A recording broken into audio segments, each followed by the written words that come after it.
ಪ್ರಭು ಕ್ರಿಸ್ತರಲ್ಲಿ ನನ್ನ ಆತ್ಮೀಯ ಸಹೋದರ ಸಹೋದರಿಯರೇ ಮತ್ತು ಮಕ್ಕಳೇ, ನಿಮ್ಮೆಲ್ಲರಿಗೂ ಅಮಲೋತ್ಪವಿ ಮಾತೆಯ ಹಬ್ಬದ ಶುಭಾಶಯಗಳು.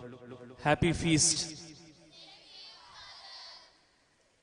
ಪ್ರಿಯರೇ, ಜೂನ್ 22, 1998ರಲ್ಲಿ ಐರ್ಲೆಂಡ್ ಲಿಮೆರಿಕ್ ನಲ್ಲಿರುವಂತಹ ಕಾರ್ಪಸ್ ಕ್ರಿಸ್ತಿ ಎಂಬ ದೇವಾಲಯದಲ್ಲಿ ಭೀಕರ ಬೆಂಕಿ ಕಾಣಿಸಿಕೊಂಡಿತು. ಆರ್ಗನ್ಗೆ ಸಂಪರ್ಕಗೊಂಡಿರುವಂತಹ ಆ ಕೇಬಲಿನಿಂದ ಉಂಟಾದಂತಹ ಆ ಬೆಂಕಿಯು ಆ ದೇವಾಲಯದಲ್ಲಿದ್ದಂತಹ ಎಲ್ಲವನ್ನೂ ನಾಶ ಮಾಡಿದಂತೆ. ಆದರೆ ಅಲ್ಲಿದ್ದಂತಹ ಆ ಜನರು ಕೊಡುವಂತಹ ಮಾಹಿತಿಯ ಪ್ರಕಾರ ಒಂದೇ ಒಂದು ವಸ್ತು ಮಾತ್ರ ಬೆಂಕಿಯಿಂದ ನಾಶವಾಗದೆ ಉಳಿದಿದ್ದಂತೆ. ಅದು ಏನು ಎಂದು ನೋಡುವಾಗ ಕಟ್ಟಿಗೆಯಿಂದ ಮಾಡಲ್ಪಟ್ಟಂತಹ ಮಾತೆ ಮರಿಯಳ ಪ್ರತಿಮೆ. Praise the lord, praise the lord. ಪ್ರಿಯರೇ, ಆ ಪ್ರತಿಮೆಯ ಅಡಿಪಾಯ ಮತ್ತು ಅದರ ಮೇಲಿನ ಮೇಲಾವರಣವೂ ಸಹ ಬೆಂಕಿಯಿಂದ ಸುಟ್ಟು ಹೋಯಿತು.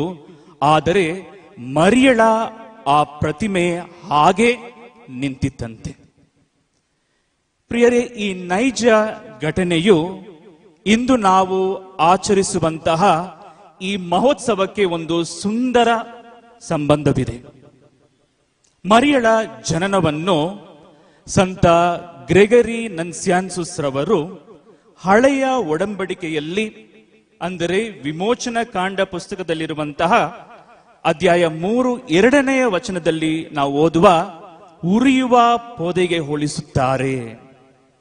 ಆ ವಚನ ಹೀಗಿದೆ ಅಂದರೆ, ಮುಳ್ಳಿನ ಪೊದೆಯೊಂದರ ಒಳಗೆ ಉರಿಯುವ ಬೆಂಕಿಯಲ್ಲಿ ಸರ್ವೇಶ್ವರನ ದೂತನು ಅವನಿಗೆ ಕಾಣಿಸಿಕೊಂಡನು. ಮೋಶೆ ಅದನ್ನು ನೋಡಿದನು. ಆ ಮುಳ್ಳಿನ ಪೊದೆ ಉರಿಯುತ್ತಲೇ ಇತ್ತು, ಆದರೆ ಸುಟ್ಟು ಹೋಗದೇ ಇತ್ತು. ಇದರ ಅರ್ಥವನ್ನು ನಾವು ಆಳವಾಗಿ ಚಿಂತಿಸಿ ನೋಡಬೇಕಾದರೆ, ಆ ದೇವಾಲಯ ಕಾರ್ಪಸ್ ಕ್ರಿಸ್ತಿ, ಆ ದೇವಾಲಯದಲ್ಲಿದ್ದಂತಹ ಆ ಪ್ರತಿಮೆ ಭೀಕರ ಬೆಂಕಿ ಅದನ್ನು ಮುಟ್ಟದಂತೆಯೇ ಮಾತೆ ಮರಿಯಳು ಸಹ ಜನ್ಮ ಪಾಪವೆಂಬದ ಬೆಂಕಿಯ ಕಲಂಕವಿಲ್ಲದೆ ಜನಿಸುತ್ತಾಳೆ. ಪ್ರಿಯರೇ, ಬೈಬಲ್ ಗ್ರಂಥದ ಮೊದಲನೆಯ ಪುಸ್ತಕ ಯಾವುದು? ಆದಿಕಾಂಡ. ಈ ಪುಸ್ತಕವನ್ನು ನಾವು ಓದುವಾಗ ಇಬ್ಬರು ವ್ಯಕ್ತಿಗಳಿಗೆ ನಾವು ಓದುತ್ತೇವೆ. ಇಬ್ಬರು ವ್ಯಕ್ತಿಗಳು, ಆದಾಮ ಮತ್ತು ಹವ್ವ. ಅವ್ರು ಏನ್ ಮಾಡ್ತಾರೆ ಅಂದ್ರೆ, ದೇವರಿಗೆ ಅವಿಧೇಯರಾಗಿದ್ದಂತಹ ಕಾರಣದಿಂದ ಅವರು ದೇವರ ವಿರುದ್ಧ ಪಾಪ ಮಾಡುತ್ತಾರೆ. ಆಗ ಪಾಪ ಮಾನವ ಕುಲವನ್ನು ಪ್ರವೇಶಿಸುತ್ತದೆ. ತದನಂತರ ಪ್ರತಿಯೊಬ್ಬ ಮಾನವನ ಜನನದಲ್ಲಿಯೂ ಈ ಜನ್ಮ ಪಾಪದ ಕಲಂಕವನ್ನು ನಾವು ನೋಡಬಹುದು. ಆದರೆ ಪ್ರಿಯರೇ, ಮರಿಯಳ ಜನನವು ಅಮಲೋದ್ಭವವಾಗುವುದು, ಇಮ್ಯಾಕ್ಯುಲೇಟ್ ಎಂದು ನಾವು ಹೇಳುತ್ತೇವೆ. ಇದು ದೇವರು ಮರಿಯಳಿಗೆ ನೀಡಿದಂತಹ ಅದ್ಭುತ ಅನುಗ್ರಹ ಮತ್ತು ಸವಲತ್ತು. It is A privilege from god ಎಂದು ಹೇಳುತ್ತೇವೆ. ಯಾಕೆ ದೇವರು ಮರಿಯಳಿಗೆ ಈ ವಿಶೇಷ ಅನುಗ್ರಹವನ್ನು ನೀಡಿದರು? ಏಕೆಂದರೆ ದೇವರು ಮರಿಯಳನ್ನು ತನ್ನ ಏಕ ಮಗನ ತಾಯಿಯಾಗಲು ಆರಿಸಿಕೊಂಡರು.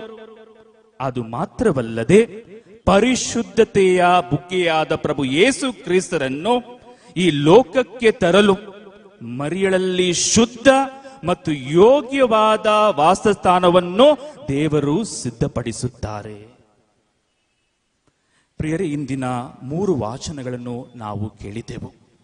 ದೇವರ ದೃಷ್ಟಿಯಲ್ಲಿ ಮರಿಯಳು ಎಂತಹ ಅಮೂಲ್ಯವಾದ ವ್ಯಕ್ತಿ ಎಂದು ನಾವು ನೋಡಬಹುದು.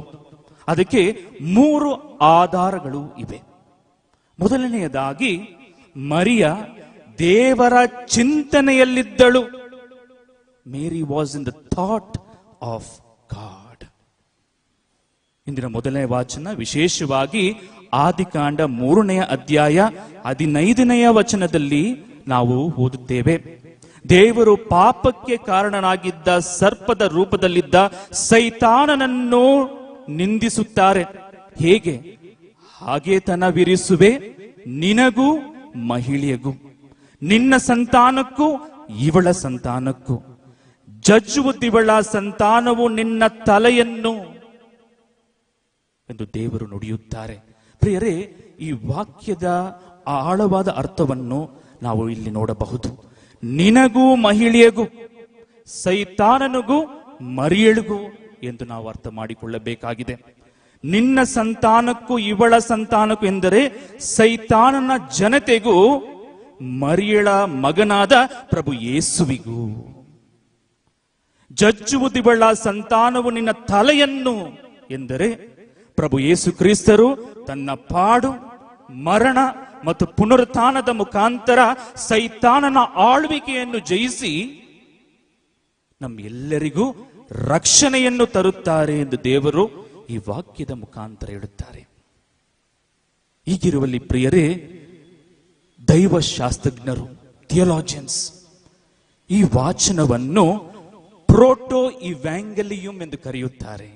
ಇದರ ಅರ್ಥವೇನೆಂದರೆ, ಪ್ರೋಟೋ ಎಂದರೆ ಮೊದಲ, ಇವ್ಯಾಂಗಲಿಯಂ ಎಂದರೆ ಶುಭ ಸಂದೇಶ. ಇದು ಮೊದಲ ಶುಭ ಸಂದೇಶ. ಎರಡನೆಯದಾಗಿ ಪ್ರಿಯರೇ, ಮರಿಯ ದೇವರ ರಕ್ಷಣೆ ಯೋಜನೆಯಲ್ಲಿದ್ದಳು. ಇದನ್ನೇ ನಾವು ಇಂದಿನ 2ನೇ ವಾಚನದಲ್ಲಿ ನಾವು ಕೇಳಿಸಿಕೊಂಡೆವು. ಸಂತ ಪೌಲರು ಎಫೆಸರಿಗೆ ಬರೆದ ಪತ್ರ. ಈ ಜಗತ್ತು ಸೃಷ್ಟಿಯಾಗುವ ಮೊದಲೇ ದೇವರು ಕ್ರಿಸ್ತ ಯೇಸುವಿನಲ್ಲಿ ನಮ್ಮನ್ನು ತಮ್ಮವರನ್ನಾಗಿ ಆರಿಸಿಕೊಂಡರು.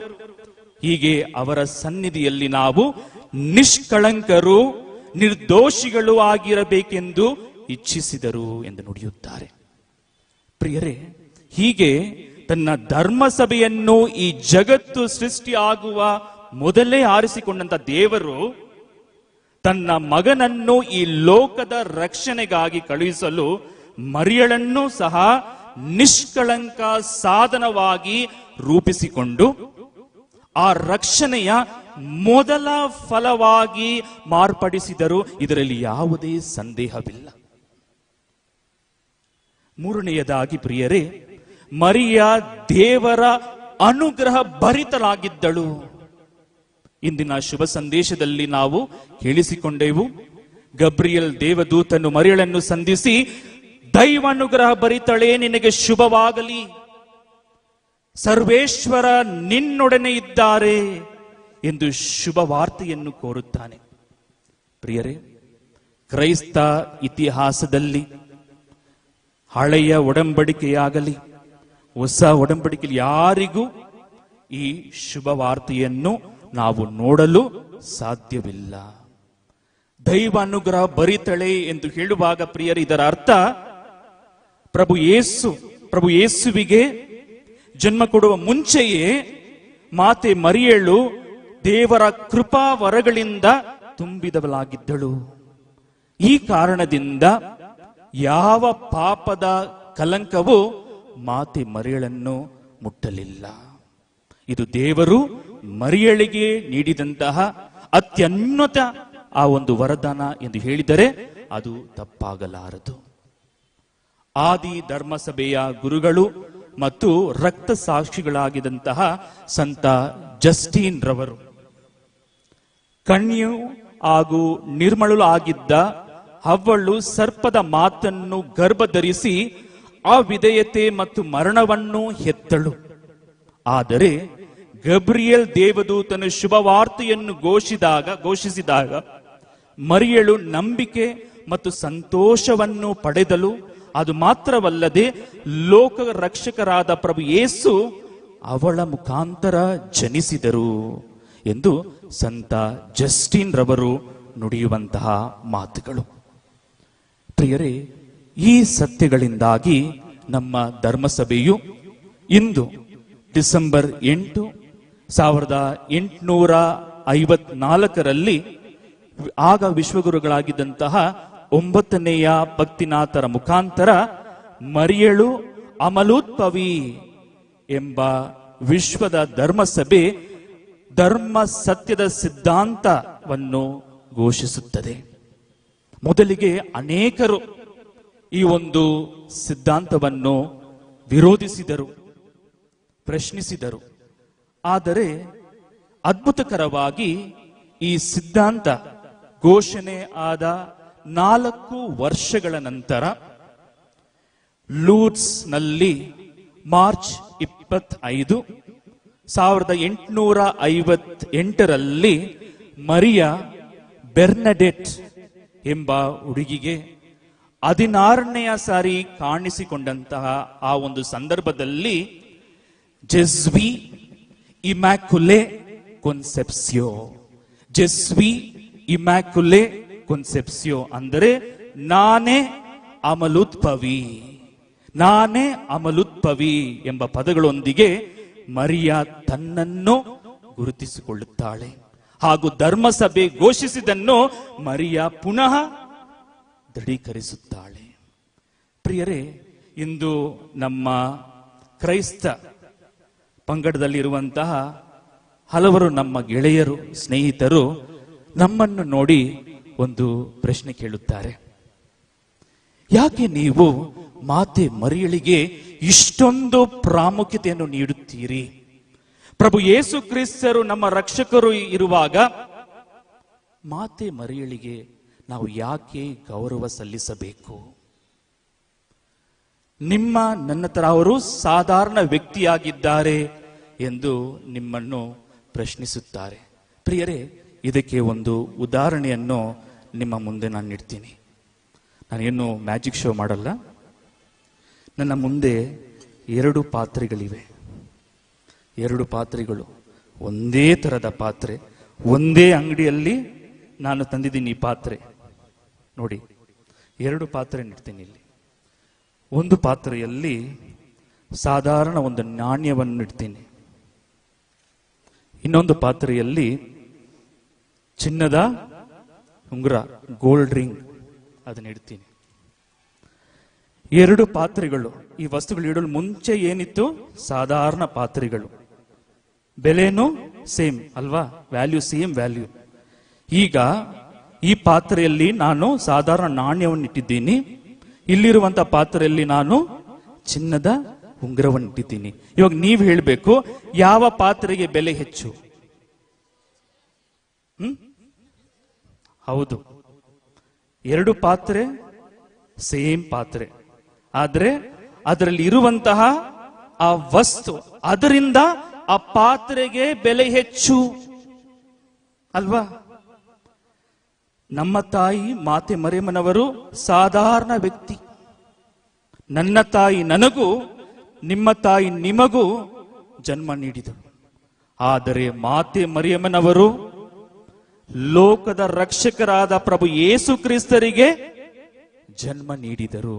ಇದನ್ನೇ ನಾವು ಜನವರಿ 1ನೇ ತಾರೀಕು ದೈವಮಾತೆಯ ಹಬ್ಬದಂದು ಆ ಪೂಜೆಯಲ್ಲಿ ಗುರುಗಳು ಸಭಾ ಪ್ರಾರ್ಥನೆ ಹೇಳುತ್ತಾರೆ. ಅಲ್ಲಿ ನೆರೆದಿರುವಂತಹ ಆ ಭಕ್ತಿ ವಿಶ್ವಾಸಗಳ ಮುಖಾಂತರ ಅವರ ಪರವಾಗಿ ಒಂದು ಪ್ರಾರ್ಥನೆಯನ್ನು ಹೇಳುತ್ತಾರೆ. ಅದೇನೆಂದರೆ, ಪೂಜ್ಯ ಮರಿಯಮ್ಮನವರ ಫಲಭರಿತ ಕನ್ಯತ್ವ ಮೂಲಕ ಮಾನವ ಕುಲಕ್ಕೆ ನಿತ್ಯ ರಕ್ಷಣೆಯ ಕೊಡುಗೆಗಳನ್ನು ಕರುಣಿಸಿದ್ದೀರಿ.